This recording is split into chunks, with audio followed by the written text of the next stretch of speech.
Welcome back. The FDA recently released a list of grain-free dog food brands, saying the food could actually be tied to a form of heart disease in dogs. News 5's ALASYN Zimmerman digging deeper tonight on what the research is showing us and whether you should consider changing what you put in the dog bowl.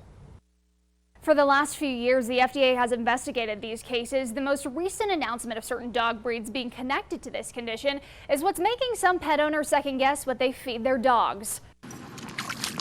Finding a dog lover in Colorado is as easy as finding the sunshine here. I think because people think their dogs are like their kids. With lots of fur parents in our backyard, the FDA's recent announcement of grain-free foods showing possible connections to a form of heart disease made some pet owners nervous. That we have to ask again. We have to, we're getting recommendations from people who take care of dogs. But for Gurney Sloan, the latest announcement brought back some tough memories. She was an energetic, healthy, fit dog, and it just, we never saw it coming. After all, it's something he's experienced the worst of. And she was sweet, lovable, active all the time.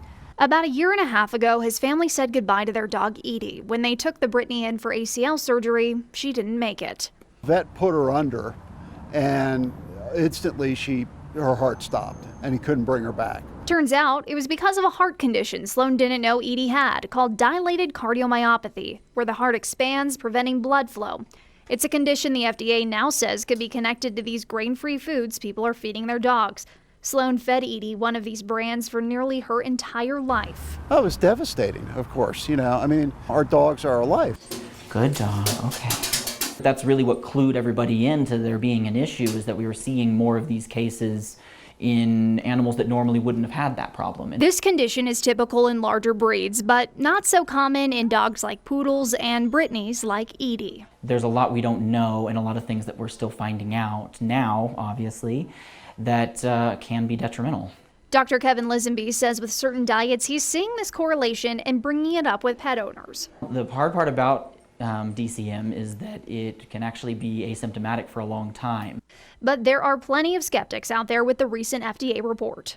They did this study on over 500 dogs, and we have 70 million pets out there. Furry Friends Inc. in Colorado Springs sells several of the brands listed in the FDA report, in addition to making its own line of dog food. That there's a lot of research and a lot of unknowns that are happening right now. Vets like LISENBEE say many times the symptoms of the heart condition aren't always easy to spot, which is why he generally doesn't recommend these grain-free foods to pet owners. Life expectancy can change a lot depending on the when it's found in a dog. It can be anywhere from 2 years to down to weeks. For pet owners like Sloan, it happened quickly, and he hopes more answers are available soon, as not a day goes by his family doesn't think of Edie. We miss her. We miss her tremendously. She's a sweet dog, super sweet dog. So, yeah, all the time. With the research being done, there are many unknowns, but one of the best things you can do if you are feeding your dogs one of these grain-free foods is to check with your vet and see if anything does seem off with the dog. Always watching out for you. Southern Colorado, ALASYN Zimmerman, News 5.